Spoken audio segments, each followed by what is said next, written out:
Jesus, esse nome tem poder. Jesus é aquele que recebeu do Pai todo o poder, tanto no céu como na terra. Ele é o Rei dos Reis e também o Senhor dos Senhores. E se você quer saber mais sobre a vida daquele que mudou o destino da humanidade, então eu te convido a não perder nenhum vídeo da série O Desejado de Todas as Nações.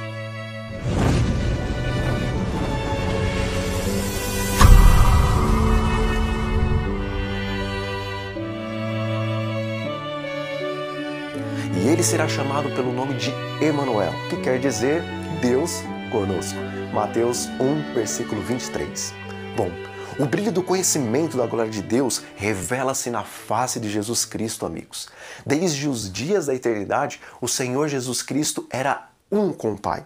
Ele era a imagem de Deus, a imagem de sua grandeza e de sua majestade. Ele era o resplendor da sua glória. Foi para manifestar essa glória divina que o Senhor Jesus veio a este mundo. Ele veio à terra entenebrecida pelo pecado para revelar a luz do amor de Deus e para ser Deus conosco.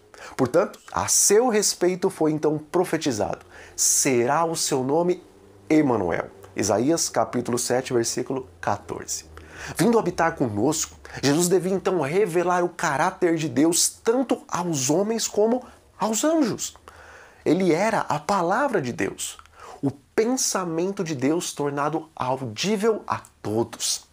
Em sua oração pelos discípulos, Jesus diz: eu lhes fiz conhecer o teu nome, misericordioso e piedoso, tardio em iras e grande em beneficência e verdade, para que o amor com que tens me amado esteja neles e eu neles esteja. João 17, 23. Mas não somente a seus filhos nascidos aqui na terra era feita esta revelação. Nosso pequenino mundo, amigos, é o livro de estudo de todo o universo. O maravilhoso desígnio da graça do Senhor, o mistério do amor que redime, é o tema para qual os anjos desejam bem atentar. E será estudo através dos séculos sem fim para eles e para nós. Mas os seres remidos e os também não caídos encontrarão na cruz de Cristo a sua ciência e o seu cântico eternamente. Veremos que a glória que resplandece na face de Jesus Cristo é a glória do abnegado amor.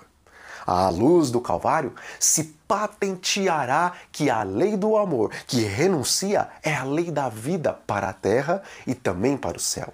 Esse amor que não busca os seus interesses é o amor de Deus. 1 Coríntios 13, 5. Ele tem a sua fonte no coração de Deus, este amor.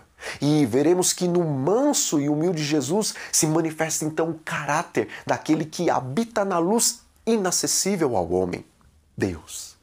No princípio, Deus se manifestava em todas as obras da criação. E foi Cristo que estendeu os céus e lançou os fundamentos da terra também. Foi a sua poderosa mão que suspendeu os mundos em todo o espaço e deu forma também às flores do campo. Ele converteu o mar em terra firme, conforme lemos em Salmo 66, versículo 6. Seu é o mar, pois ele o fez. Salmos 95, versículo 5. Foi ele quem encheu a terra de beleza e de cânticos o ar, e sobre todas as coisas na terra e no ar, e também no firmamento, ele escreveu a mensagem do amor de Deus, o Pai. Ora, amigos, o pecado manchou a perfeita obra de Deus. Todavia, permanecem os traços da sua bendita mão. Mesmo agora, todas as coisas criadas declaram ainda a glória da sua excelência. Não há nada, amigos, a não ser o coração egoísta do homem que viva para si mesmo. Nenhum pássaro que fende os ares, nenhum animal que se move sobre a terra deixa de servir a qualquer outra vida. Folha alguma da floresta, nem a humilde haste da erva é sem utilidade. Toda a árvore, arbusto, folha exalam aquele elemento de vida sem o qual nenhum homem ou animal poderia então existir. E animal e homem, por sua vez, servem à vida da folha e do arbusto e também da árvore. E as flores exalam sua fragrância e desdobram sua beleza e bênçãos ao mundo. Também o sol derrama luz para alegrar a muitos mundos. O próprio oceano, a origem de todas as fontes, recebe as correntes de toda a terra, mas só recebe para depois doar novamente. Os vapores que ascendem ao céu caem em chuveiros para regar a terra, a fim de que ela produza e também floresça. E os anjos da glória acham o seu prazer em doar, dar amor e infatigável cuidado a almas caídas e contaminadas é o prazer deles. Seres celestiais buscam conquistar o coração de nós, homens. Eles trazem a este mundo obscurecido a luz das cortes lá de cima. E, mediante um ministério amável e também paciente, eles operam no espírito humano para levar os perdidos a uma união com Cristo Jesus mais íntima do que nós próprios podemos avaliar. Então, volvendo-nos de todas as representações secundárias, podemos contemplar Deus em Jesus Cristo. Olhando para Jesus, amigos, vemos que a glória do nosso Deus é doar. Como está escrito, nada faço por mim mesmo. João 8, 28. Disse Cristo, o Pai que vive me enviou e eu vivo pelo Pai. João 6, 57. Ele também falou, eu não busco a minha própria glória. João 8, 50. Mas a glória daquele que me enviou. João 7, versículo 18. Amigos, manifestam-se nessas palavras o grande princípio que é a lei da vida para todo o universo. Todas as coisas Cristo recebeu de Deus o Pai, mas Ele as recebeu para dar, para doar. Assim, nas cortes celestes, em seu ministério por todos os seres criados, através do amado Filho, flui para todos a vida de Deus por meio do Filho. Ela volve então em louvor e jubiloso serviço, uma onda de amor à grande fonte que tudo fez, que é o Senhor. E assim, através de Cristo, completa-se o circuito da benevolência, representando então o caráter do grande doador da lei da vida. No próprio céu foi quebrantada essa bendita lei. O pecado originou-se na busca dos próprios interesses. Lúcifer, o querubim cobridor, ele desejou ser o primeiro no céu e ele procurou dominar os seres celestes, afastando-os do seu Criador, e ele desejou receber deles as homenagens às quais eram devidas a Deus. Portanto, ele apresentou falsamente a Deus, atribuiu-lhe o desejo de exaltação própria, que na verdade era de Lúcifer. Ele tentou revestir o amorável Criador com suas próprias más características. Assim, ele enganou os anjos. Assim, ele enganou também os homens. Levou-nos a duvidar da palavra de Deus e a desconfiar da bondade do Criador. Como o Senhor é um Deus de justiça e terrível majestade, Satanás os fez considerá-lo como severo e também inclemente. Assim, arrastou os homens a se unirem com ele em rebelião contra Deus, e as trevas da miséria baixaram sobre este nosso mundo. Amigos, a terra obscureceu-se devido à má compreensão de Deus. E para que as tristes sombras se pudessem iluminar, para que o mundo pudesse volver ao Criador, era preciso que se derrubasse o poder enganador de Satanás. E isso não se podia fazer pela força. O exercício da força é contrário aos princípios do governo do nosso Deus. Ele deseja unicamente o serviço de amor. E o amor não se pode impor, amigos. Não pode ser conquistado pela força ou pela autoridade. Só o amor desperta o amor. Conhecer a Deus é amá-lo. Seu caráter deve ser então manifestado em contraste com o caráter de Satanás. E essa obra, unicamente um ser em todo o universo era capaz de realizar. Somente aquele que conhecia a altura e a profundidade do amor de Deus podia então torná-lo conhecido a nós, os homens. Sobre a negra noite do mundo, devia então erguer-se o sol da justiça, trazendo então salvação sob as suas asas. Malaquias 4, versículo 2.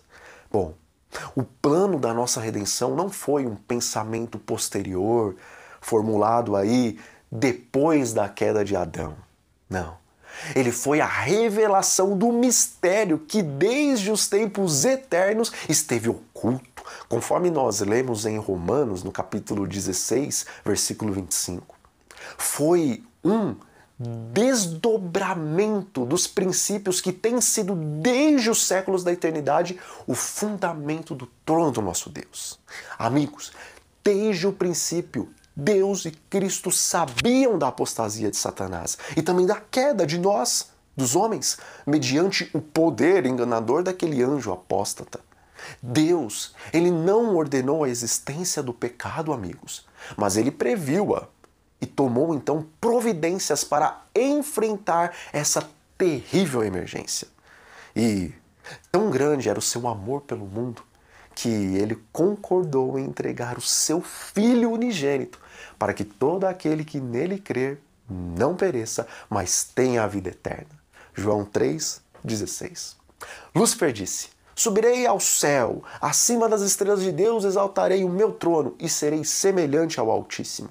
Isaías 14, 13 e 14. Mas Cristo, sendo em forma de Deus, não teve por usurpação ser igual a Deus, mas ele aniquilou-se a si mesmo, tomando a forma de servo, fazendo-se semelhante aos homens, conforme vemos em Filipenses 2, versículos 6 e 7. Foi um sacrifício voluntário. Jesus poderia haver permanecido ao lado do seu Pai.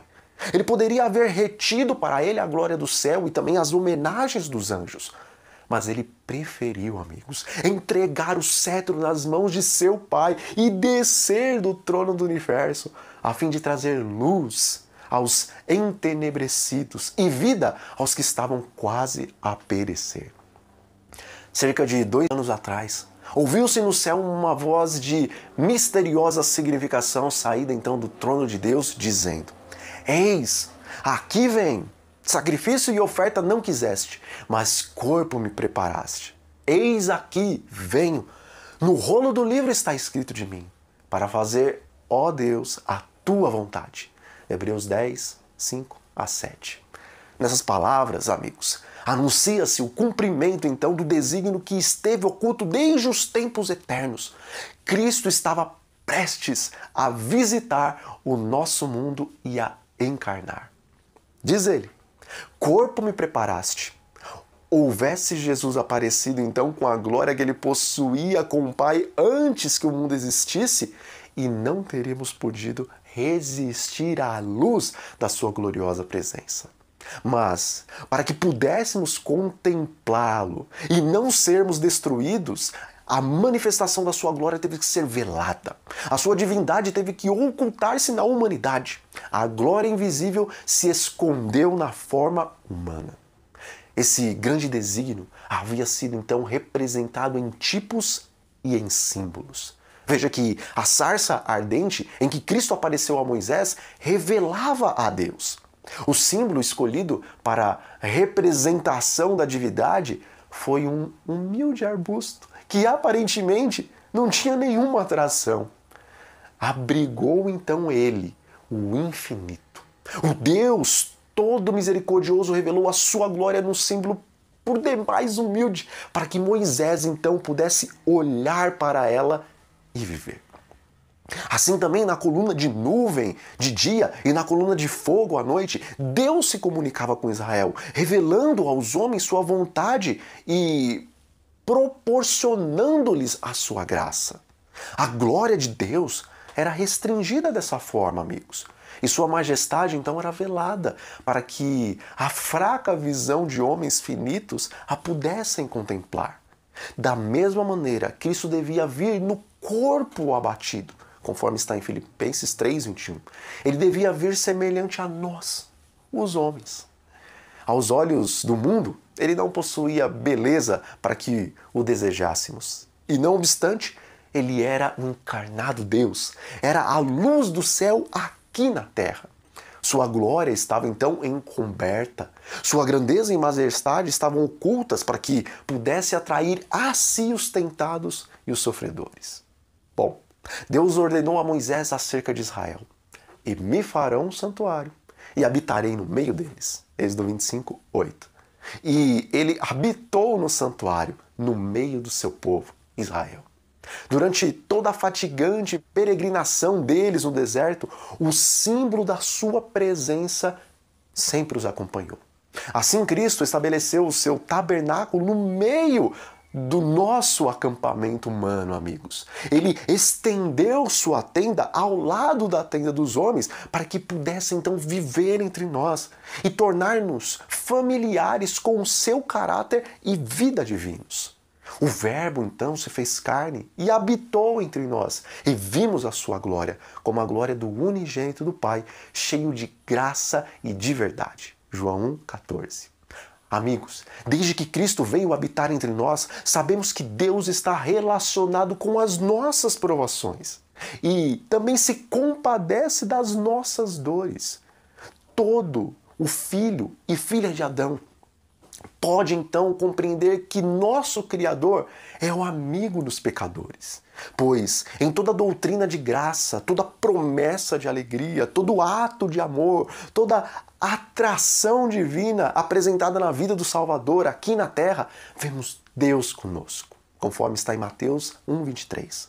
Mas Satanás apresenta a divina lei de amor como uma lei de egoísmo.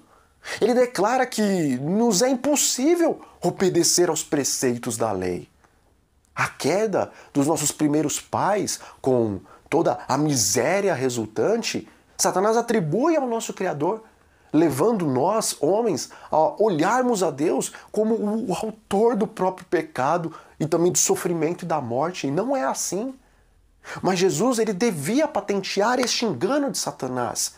Como um de nós, cumpria a Jesus dar exemplo de obediência à lei. E para isso ele tomou sobre si a nossa natureza e ele passou por todas as nossas provas. Convinha, como está escrito, que em tudo fosse tentado semelhante aos irmãos. Hebreus 2,17.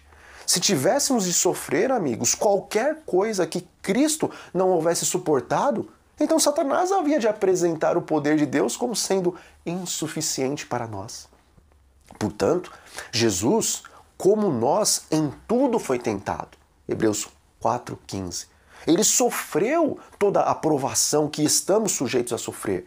E ele não exerceu em seu próprio proveito poder algum que não nos seja abundantemente concedido. Como homem, Jesus enfrentou a tentação, amigos, e venceu-a no poder que lhe foi dado por Deus, o seu Pai. Diz Jesus: deleito-me em fazer a tua vontade, ó Deus meu. Sim, a tua lei está dentro do meu coração. Salmo 40, versículo 8. Enquanto o Salvador andava fazendo o bem e curando a todos os aflitos do diabo, patenteava aos homens o caráter da lei de Deus e também a natureza do serviço a essa lei. A vida de Cristo, amigos, testifica ser possível obedecermos também à bendita lei de Deus. Por sua humanidade, Cristo estava em contato com a humanidade, mas por sua divindade, ele firma-se no trono de Deus. Veja, como filho do homem, ele deu-nos um exemplo de obediência. E como filho de Deus, ele dá-nos poder para obedecermos como ele obedeceu. Foi Cristo, amigos, que no Monte Horebe falou a Moisés dizendo: eu sou o que sou. Assim dirás aos filhos de Israel: eu sou, me enviou a vós.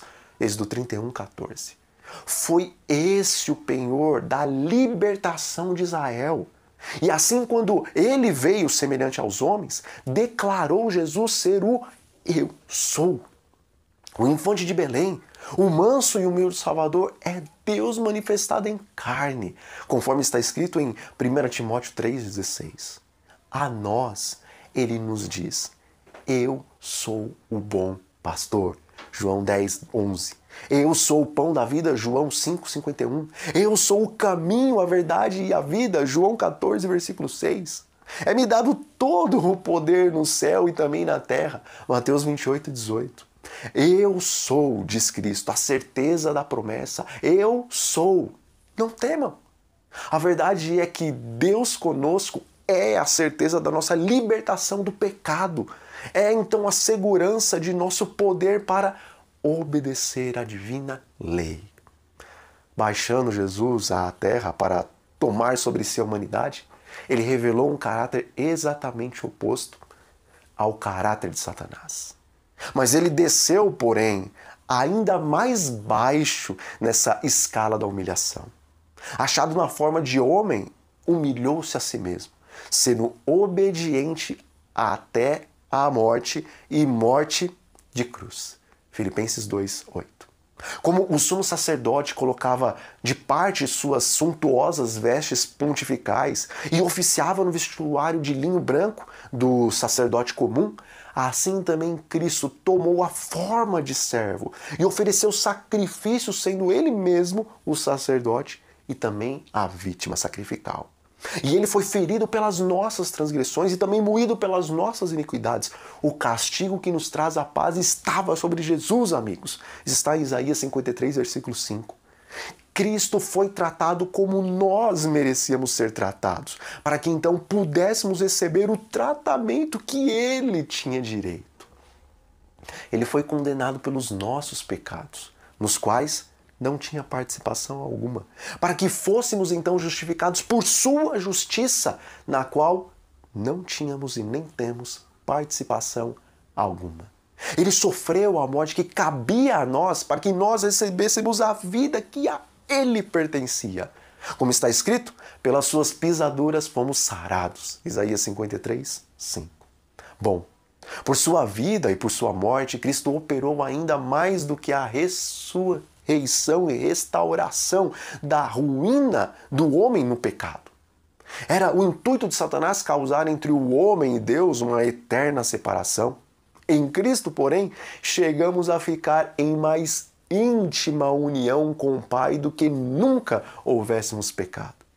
Ao tomar ele a nossa natureza, o Salvador então ligou-se à humanidade por um laço que jamais se partirá. Ele nos estará ligado, amigos, por toda a eternidade.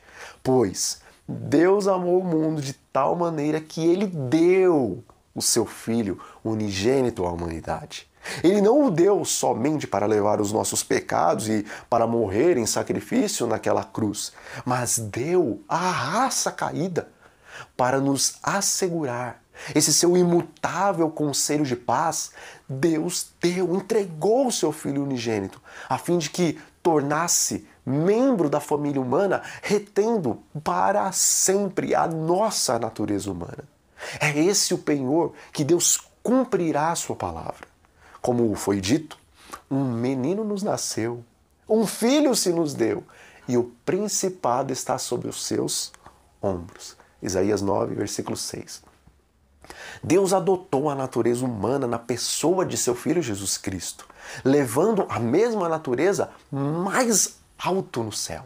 Jesus é o Filho do homem, o qual partilha do trono do universo, amigos. Ele é o Filho do homem, cujo nome será Maravilhoso Conselheiro, Deus Forte, Pai da Eternidade, Príncipe da Paz. Isaías 9:6. O Eu Sou é o árbitro entre Deus e a humanidade, colocando a mão sobre os ambos. Aquele que é santo, inocente, imaculado, separado dos pecadores, não se vergonha de nos chamar irmãos. Hebreus 2:11. Em Cristo, amigos, se acham ligadas a família tanto do céu como da terra. Cristo glorificado é o nosso irmão de sangue, de carne. O céu se acha então abrigado na humanidade e esta está envolvida no seio do infinito amor. Deus de seu povo. Como as pedras de uma coroa, eles serão exaltados na sua terra, porque quão grande é a sua bondade e quão grande é a sua formosura. Zacarias 9, 16 e 17. A exaltação dos remidos será um eterno testemunho da misericórdia de Deus. Ele há então de mostrar nos séculos vindouros as abundantes riquezas da sua graça. Assim, pela sua benignidade para conosco em Cristo Jesus. E, como está escrito, para que a multiforme sabedoria de Deus seja conhecida dos principados e também das potestades nos céus, segundo o eterno propósito que fez em Cristo Jesus o nosso Senhor. Efésios 3, versículos 10 e 11. Por meio da obra redentora de Cristo, o governo de Deus fica então justificado. O Onipotente é dado a conhecer a nós como o Deus do amor. As acusações então de Satanás são refutadas e é revelado o verdadeiro caráter do inimigo. A rebelião não se levantará uma segunda vez, conforme está escrito. O pecado jamais poderá entrar novamente no universo de Deus. Todos estarão por todos os séculos garantidos contra a maldita apostasia. E, mediante o sacrifício feito pelo amor, os habitantes da terra e também do céu se acham ligados a seu Criador por laços de indissolúvel união. A obra da redenção, amigos, será completa. Onde abundou o pecado, superabundou a graça de Deus. A terra, o próprio campo que Satanás reclamava como seu, será então apenas redimida, mas mais do que isso, ela será também exaltada. Nosso pequenino mundo sob a maldição do pecado, a única mancha escura da gloriosa criação de Deus, será honrada acima de todos os demais mundos. Aqui, onde o Filho de Deus habitou na humanidade, onde o Rei da Glória viveu e também sofreu e morreu, aqui, quando ele houver feito novas todas as coisas, será o tabernáculo de Deus com os homens. E com eles habitará, e eles serão o seu povo. E o mesmo Deus estará com eles e será o seu Deus. Apocalipse 21, versículo 4. E através dos séculos infindos, enquanto os remidos andam na luz do Senhor, hão de louvá-lo por seu infinito dom, que é Emanuel, Deus conosco. Bom, vamos ficando por aqui, mas antes eu te convido para fazer uma oração. Feche os seus olhos. Senhor, nosso bom Deus, muito obrigado pelo maravilhoso dom da salvação, o qual nós temos somente em Cristo Jesus. Ajuda-nos, Pai, a não rejeitarmos esse presente, mas que nossa vida seja uma eterna gratidão a Ti por ter nos dado o Seu Filho amado, Jesus Cristo. E é em nome de Jesus que oramos a Ti. Amém. Bom, amigos, fiquem com Deus e até a próxima.